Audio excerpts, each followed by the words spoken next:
ರಾಜ್ಯದ ಜನರಿಗೆ ಒಂದಾದ ಮೇಲೊಂದರಂತೆ ಶಾಕ್ ಎದುರಾಗ್ತಾ ಇದೆ. ಕೆಎಸ್ಆರ್ಟಿಸಿ ಮೆಟ್ರೋ ಪ್ರಯಾಣ ದರ ಏರಿಕೆ ಬಳಿಕ ಈಗ ಆಟೋ ದರ ಏರಿಕೆಯಾಗ್ತಾ ಇದ್ದು, ಈ ಸಂಬಂಧ ಮಹತ್ವದ ಸಭೆ ನಡೆಸಲಾಗಿದೆ.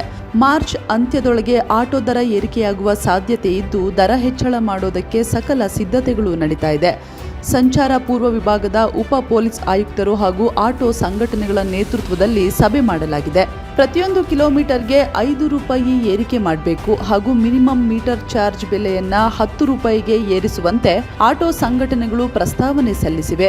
ಸದ್ಯ ಆಟೋ ಪ್ರಯಾಣದಲ್ಲಿ ಮಿನಿಮಮ್ ಚಾರ್ಜ್ 30 ರೂಪಾಯಿ ಇದ್ದು, ಅದನ್ನ 40 ರೂಪಾಯಿಗೆ ಹೆಚ್ಚಳ ಮಾಡಬೇಕು ಹಾಗೂ 1 ಕಿಲೋಮೀಟರ್ಗೆ 15 ರೂಪಾಯಿ ಇರೋದನ್ನ 20 ರೂಪಾಯಿಗೆ ಏರಿಕೆ ಮಾಡಬೇಕು ಎಂದು ಮನವಿ ಮಾಡಲಾಗಿದೆ.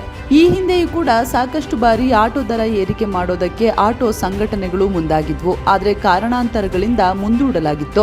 ಅದರಂತೆ ಈ ಬಾರಿ ಸಭೆ ಸೇರಿ ಚರ್ಚೆ ಮಾಡಲಾಗಿದೆ. ಬೆಂಗಳೂರು ನಗರದಲ್ಲಿ 16 ರಿಂದ 18 ಆಟೋ ಸಂಘಟನೆಗಳಿವೆ. ಅದರಲ್ಲಿ 15 ಆಟೋ ಚಾಲಕರ ಯೂನಿಯನ್ ಆಟೋ ದರ ಏರಿಕೆಗೆ ಬೇಡಿಕೆ ಇಟ್ಟಿವೆ.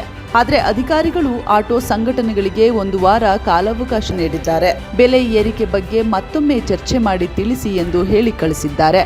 ಆಟೋ ಸಂಘಟನೆಗಳು ಮಾತ್ರ ಆಟೋ ದರ ಏರಿಕೆ ಆಗಲೇಬೇಕು ಎಂದು ಪಟ್ಟು ಹಿಡಿದಿವೆ.